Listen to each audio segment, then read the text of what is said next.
All right, guys, how's it going? Eastbayanglers out here. Today, we're talking all about fishing. We're talking how to 5 different ways to fish your frog, your lure, your bait. Today, we're talking frogs. So let's talk about it. You know, there's different versions of a frog. There's a hollow body frog, and there's going to be plastic, soft plastic frogs. Now, for the most part, you know, it's a 50-50. People are using them, both of them, very regularly, and there's a time and a place. So we're going to talk today about how to fish them, when, where, why. Okay, so first up, we're going to talk about the hollow body frog.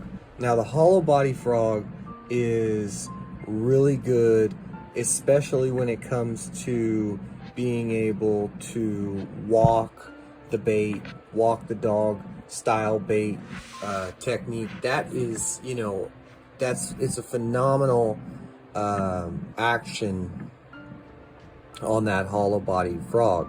Whereas when you're throwing that soft plastic frog, you have to keep in mind that for the most part, you know, I don't want to lose track, but you're fishing it completely different. You're either throwing it in the slop and you're kind of, you know, leaving it on a lily pad and waiting for a blow up, you know, just slightly moving that frog on there and letting it dip down maybe into one of those pockets and then pulling it back up.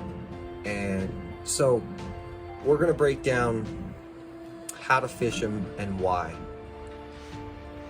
So, hollow body frog, you know, this is going to be a situational type of, you know, this is going to be the bait you throw when there's slop, there's, you know, there's just all kinds of pockets, but for the most part, you're looking at, you know, rip-rap, you're looking at laydowns, timber, structure. It's really, really snaggy. You're going to lose anything you throw out there with any kind of an open hook, and maybe it just doesn't look right for jigs and other things, so you've tried punching or flipping, but you throw this topwater out there and you get in those pockets and you walk it and you walk it and pause it and blah, blah, blah. It works really, really good. You're going to get a lot of blow-ups and a lot of strikes. Now, some people also like to walk that frog as it more consistent. So they're just going to walk it, say, instead of 10 times, 12 times working that frog and then pausing it, they're going to do it once and they're going to, you know, move that frog halfway in of the strike zone and then pause, and then the other half, and then burn it back and try to get in those all those high percentage areas to fish fast as possible, because this is a reaction strike you're going for the most part. You know, this frog is, you know, there's a little bit of sight, but for the most part, it's getting that fish to react. So that's the hollow body frog. You know, works really well from temperatures 50 degrees all the way till, you know, as hot as you can go or imagine. That frog is going to, you know, excel. Now, the soft plastic bodied frog, you know, paddle tail, this, you know, you can throw out and you can just wind it, you know, a steady retrieve. Vary your retrieves. You can accelerate or give it some kind of, you know, give it a little extra crank or half a crank within your retrieve, and give it some variables within your cadence.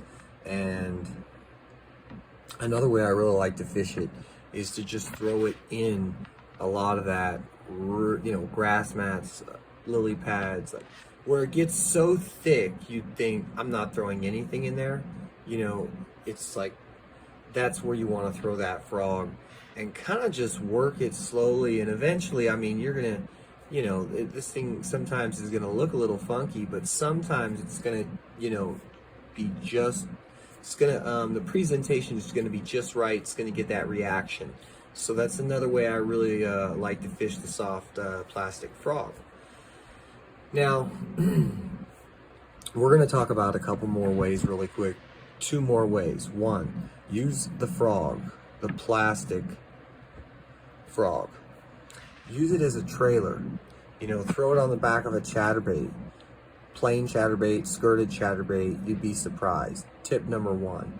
Okay, let's talk about it again in a different concept. You know, you can use it and throw it on a jig head, and it actually works just as effective, if not more effective, than any of the other techniques. Frogs do go underwater, you know, if you've ever tried to get them, and you know, so they're in the water, and you know, that technique is extremely deadly. I can't really stress how deadly. But those are all really effective ways to work the frog. A lot of people want to sell you on, you know what works good, this frog and that frog. That's great. But let's talk about the fundamental basics. You know, right now we're talking about the retrieves. We're talking about, you know, I'm giving you basically everything you need to know to go in the right direction and have nothing but success. So the type of frog you're throwing, you know, the amount of money you're spending, it's all secondary to how you're going to fish it. And, you know, obviously the warmer the water temps, the faster you can work your baits. You can get away with a lot faster retrieves in general, a lot faster, just more aggressive in those warmer water temps versus those colder water temps. So that's something else to consider. It's really one of those fun things, guys, to get bit on a frog either way. And I hope you guys enjoyed this video. So we're trying to help you guys, educate you guys a little bit on throwing a frog, because sometimes I really do believe that people overcomplicate it. Thanks for tuning in.